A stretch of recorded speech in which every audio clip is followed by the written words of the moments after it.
Welcome back to How America Got Rich. In part 1, we saw how swamps, slavery, and steam engines took a ragtag group of colonies and forged a massive, unified nation. But as the smoke cleared from the Civil War in 1865, the United States was primed for an economic explosion. The legal and financial hacks created to fund that war, like national banking acts and high tariffs, accidentally favored big business and gave birth to a brand new beast, the corporation. This inevitably launched us right into the Gilded Age, the era of the industrial titans. We're talking about men playing with monopoly money in real life: Cornelius Vanderbilt, John D. Rockefeller, Andrew Carnegie, and J.P. Morgan. They consolidated massive empires in railroads, oil, steel, and finance. Now, their tactics were completely ruthless, but here's the crazy part: they actually brought order to the chaos. Vanderbilt slashed shipping costs, creating a truly national market. Rockefeller forced cheaper transport prices and dropped the price of kerosene by a massive 80%. And Carnegie made steel so cheap that America could suddenly build upward, birthing the era of skyscrapers and massive steel bridges. By consolidating these industries, this handful of men amassed fortunes that dwarfed the treasuries of entire nations, accumulating more comparative wealth than almost anyone else in human history. But here was the dark side. Letting just a few guys hoard all that power was a ticking time bomb. While the titans built palatial mansions, the laborers actually building their empires were often trapped in dangerous, unregulated factories and cramped slums. The wealth inequality was staggering, and people were starting to notice. Soon, investigative journalists, muckrakers, began pulling back the curtain, publishing shocking exposés on brutal working conditions and the corrupt grip that giant monopolies held over everyday Americans. Public anger simmered. The glittering gilt of the Gilded Age was wearing off, revealing a system that looked less like progress and more like a rigged game. And that rot wasn't just social or political, it was financial. As the old banking system strained under the weight of speculation and concentrated power, a new creature emerged: the trust companies. These were the sketchy cousins of traditional banks, operating in the regulatory shadows. They kept dangerously low reserves, chased high-risk profits, and grew at a pace that made them look modern and innovative, right up until the moment they didn't. In 1907, the whole thing blew apart. When a pair of speculators failed spectacularly in their attempt to manipulate the stock price of the United Copper Company, confidence evaporated. Depositors rushed to pull out their money. The Knickerbocker Trust Company, New York's third largest, collapsed almost overnight. Credit froze, panic spread, and the stock market plunged nearly 50% from its peak. Here's the terrifying part: the US government didn't have a central bank to inject emergency money. So, who stepped in? J.P. Morgan. He literally locked New York's top bankers inside his private library and refused to let them leave until they pooled their money to bail out the failing system.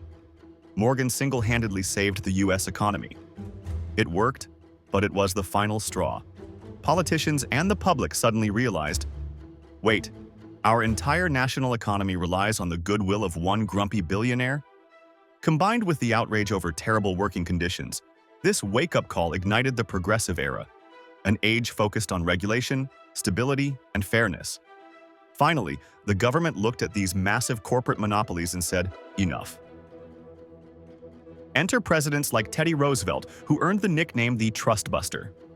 The government started dragging these massive conglomerates to court to physically dismantle them. In 1911, the Supreme Court forced Rockefeller's massive Standard Oil monopoly to break up into 34 smaller competing companies.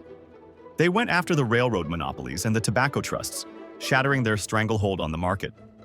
To make sure this stability lasted, Congress created the Federal Reserve System in 1913, finally giving the U.S. a central bank to manage the money supply and stop future bank runs. That same year, the 16th Amendment brought us the graduated federal income tax, shifting the tax burden toward the wealthy to fund new government watchdogs. By 1914, they passed the Clayton Antitrust Act to ban shady business practices and created the Federal Trade Commission, FTC, to hunt down illegal monopolies. And honestly, they cleaned up the rules just in time. Because across the ocean, World War I was breaking out. As Europe destroys itself, they rely increasingly on American loans, weapons, and food. Almost overnight, the US flips from owing Europe money to becoming the world's biggest creditor. With all that European gold flooding straight into New York, this new wealth set the stage for the absolute madness of the Roaring Twenties. During World War I, the government had taken unprecedented control of the economy, setting prices and managing railroads just to ensure victory. But by 1920, Americans were completely exhausted by these giant government crusades. They wanted a break. So progressive reforms started to retreat. The government slashed taxes for the wealthy, jacked up tariffs to protect domestic businesses, and basically stopped enforcing those shiny new antitrust laws. And the economy, it absolutely exploded. Factories were now electrified and running on assembly lines perfected by Henry Ford. They pumped out consumer goods like cars, radios, and household appliances at unbelievably low costs. For the first time ever, average people could actually afford this stuff. The modern advertising industry was practically born overnight just to convince people they needed to buy it all. In the past, buying things on credit was seen as shameful. But in the Roaring Twenties, buy now, pay later became the ultimate American motto. Installment plans let people buy cars and furniture they didn't actually have the cash for. But of course, the financial system got greedy again. This new credit culture bled right into the stock market. People started buying stocks on margin, meaning they borrowed up to 90% of the stock's price from brokers. As long as the market kept going up, everyone was getting rich. But beneath the glitter, the flappers, and the jazz age, the real economy was rotting from the inside out. While corporate profits skyrocketed, workers' wages barely moved. The ultra-rich were hoarding their money instead of spending it, and the working class was completely maxed out on credit. Because of this, electrified factories and farms were suddenly producing way more goods than people could actually buy. Warehouses filled up to the ceiling, which inevitably led to massive layoffs. Farmers had it even worse. They completely missed out on the 20s boom. During World War I, they ramped up production to feed Europe. But when the war ended, crop prices crashed. American farmers were already living in a depression for a decade before the rest of the country caught up. In October 1929, the music stopped. The bubble finally popped. On Black Thursday, confidence completely evaporated, and the stock market began its infamous crash. Investors panicked, rushing to sell off millions of shares. And because so many everyday people had bought on margin, they couldn't pay back their loans when stock prices tanked. Worse, banks had taken their depositors' hard-earned savings and gambled it in the stock market too. They were wiped out instantly. In just a few chaotic days, $30 billion in wealth, roughly equivalent to the entire cost of America's involvement in World War I, just vanished into thin air. Now, a stock market crash destroys wealth, but it's bad government policy that causes a Great Depression. The brand new Federal Reserve, still learning how to drive the economy, panicked and hit the brakes instead of the gas. Obsessed with protecting the gold standard and believing that bad debt needed to be painfully flushed out of the system, they let the money supply shrink by a massive 30%, starving the economy of cash and causing thousands of banks to fail. Then, trying to protect American industries, Congress passed the Smoot-Hawley tariff, the highest tariff in U.S. history. Big mistake. Other countries immediately retaliated, strangling global trade by a staggering 66%. With no one to sell to, factories fired their workers. Those unemployed workers, alongside everyone who lost their savings in the bank, collapses, stopped buying things, which forced more factories to close. It was a vicious downward spiral. By 1933, a terrifying 25% of the country was unemployed. The dizzying prosperity of the Roaring Twenties had vanished completely. This total collapse set the stage for the massive, unprecedented government intervention of Franklin D. Roosevelt's New Deal.